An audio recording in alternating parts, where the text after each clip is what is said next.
take a long, hard look at ourselves and the system of care that we provide women in this state. Women are told to put up and shut up by a system indifferent to their suffering. It's high time we start taking women's pain and women's health seriously.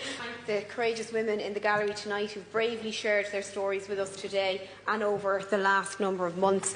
Women who have been forced to travel abroad due to the neglectful health system of this state. A system that has told young girls to get pregnant to stop their periods, allowed their mothers into debt seeking treatment abroad, a system that has referred our women to mental health services instead of gynecological ones because it's all in their head, a system that allows women to go into septic shock on the floor of a hospital waiting room, all while there are state-of-the-art facilities available across Europe. A constituent in South Kildare wrote to me recently, like so many other women, when Sheena first made contact with our health system because of excruciating pain, she was told that that was normal. Her experience dismissed outright. After seeing 4 specialists and paying $3,000 out of pocket, she finally got a diagnosis. In that time, she's had to leave work, and on numerous occasions, her partner and children looked on helpless and sick with worry. She was left in the dark by doctors about a string of other related symptoms. The only insight and guidance she received was from women like herself in online forums. She counts herself one of the lucky ones. Another constituent endured 9 IVF procedures and 2 miscarriages before receiving treatment abroad. And yet another constituent emailed me just today to tell me that she waited 20 years for her diagnosis. This is absolutely shameful. We need to take a long, hard look at ourselves and the system of care that we provide women in this state. Women are told to put up and shut up by a system indifferent to their suffering.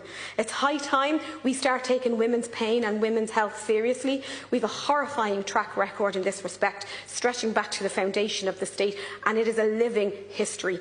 With the recent collective trauma of the cervical check scandal hanging over Manana Heron, along with a litany of other injustices including HRT shortages, lack of proper menopause care, ADHD misdiagnoses, there's a moral question that must be deeply considered. For just how long is this government willing to let women suffer? Women with endometriosis are simply in too much pain to fight this fight alone. Tá sé anam inestiacht ciarta dhéanamh I gcuireadh sláinte na man in Éireann. Ní féidir le neamhord a dhéanamh ar a bhullingt a thuilleadh. I hope so. The main thing is that a painful period is the first red flag that there's something wrong. When I learned that periods were meant to be painful, I was like, wait, what?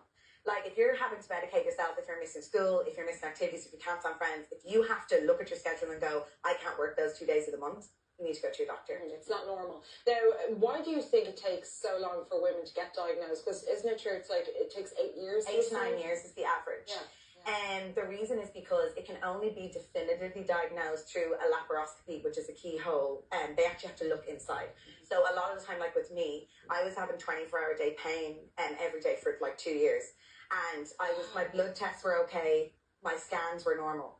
And then I had to go private because all the doctors were like, you're grand. I was fainting, I was collapsing. I was like, I've lived in this body for this amount of years. I know when I'm not okay. So I was like that annoying person who's just like. Then I said, right, okay, let's do a month.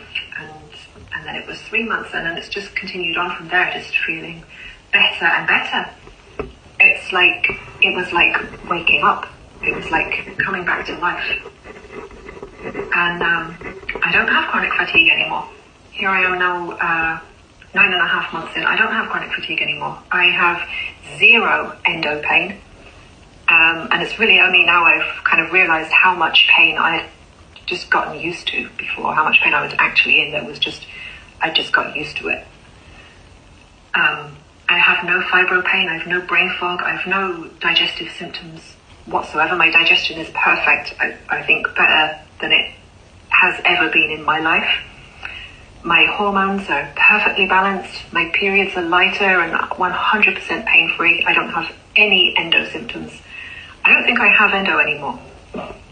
I was really curious to see through this if my cycles would stop or if I'd stop ovulating, because there's this idea going around that women need carbs to ovulate, and I've been tracking my basal body temperature for quite a long time now, for over a year or so, and so through all of this dietary change and everything, and and I'm definitely ovulating regularly, much more regularly, in fact, than I was before.